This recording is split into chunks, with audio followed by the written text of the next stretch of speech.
telling us the story of the red chicken that she heard on her first day of kindergarten. So, the little red chicken was going to turn the corn into flour.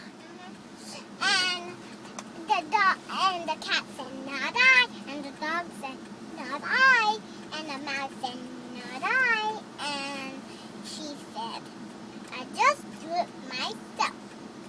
And So then what did she have to do after she turned the corn into flour? She had to bake the bread, and she said, "You will help me bake the bread." And the cat said, "Not I," and the dog said, "Not I," and the mouse said, "Not I," and they did it. And so who ended up doing the bread? And a little red chicken said, "I'll just do it myself." Okay. And then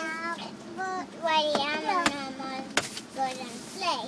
And then she baked the bread, and the animal said, "Can we have some?"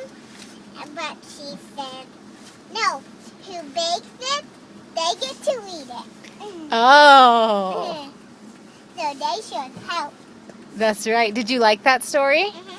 All right.